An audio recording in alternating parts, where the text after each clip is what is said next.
Joining me now, Congressman Tim Ryan of Ohio.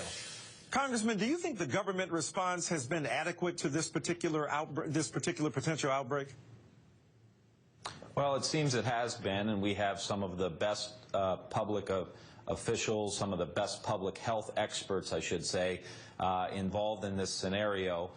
We have the United States military going over there helping to try to set up camp and basically build public health infrastructure. So this is a very difficult task, and I find it very ironic that the very political party and politicians who are criticizing every single step, every single move that's being made, as I said, some of the best public health officials in the world, are the same people that voted to cut, over $500 million from the Center for Disease Control budget over the last 4 or 5 years, over $440 million from the National Institutes of Health. It could be doing potential research on these kinds of issues to help solve these problems. The CDC is about $1 billion less in preparedness money than they had, I think, back in 2002.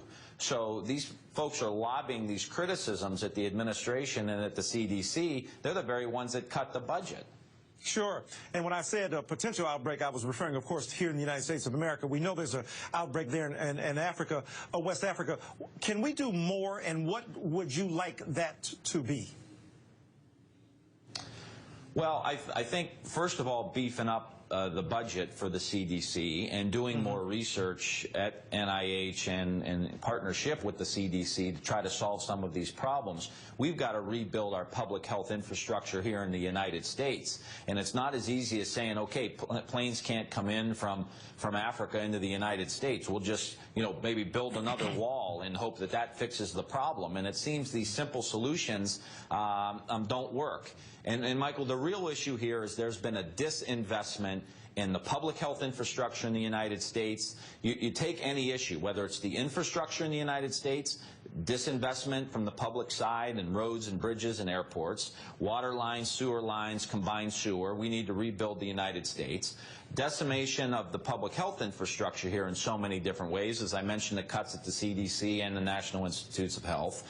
You also take the issues that we have with food.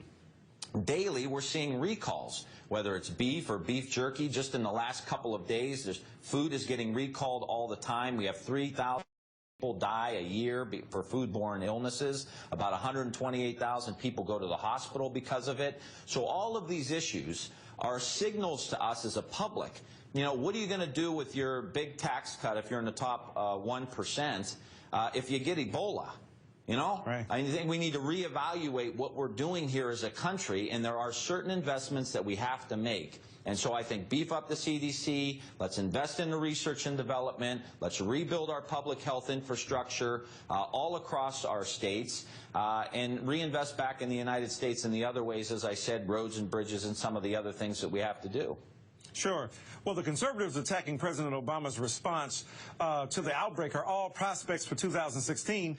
Do you think they're using a medical emergency for political gamesmanship? Well, I want to say no. I can't get into their heads, but at every single turn, no matter what the president says, they're lobbing criticisms, positioning themselves. We see it in foreign policy. It used to be politics ends at the water's edge, and we all get behind the president and support him. You have this issue here. It'd be nice to support the president for a major global public health initiative. If they want to do something, be supportive. Look, for example, Michael, with the Surgeon General nominee, Vivek Murthy. November 2013, she was nominated. We still don't have a Surgeon General because of the politics that these folks are playing in the United States Senate, kiboshing her nomination, eminently qualified to hold the position. So it does seem at every turn they're making criticisms of the president to score political points. Meanwhile, we have a global public health crisis here. Right. Fox News host and former Governor Mike Huckabee says he can't trust government response to Ebola. Listen to this. I'm feeling a little sick myself, but it's not Ebola. I'm just sick of a government that I'm paying for telling me not to worry and just trust them. I wish I could, But if they repeatedly lie to me, I just don't believe them anymore. What's your reaction to that statement from a former government official?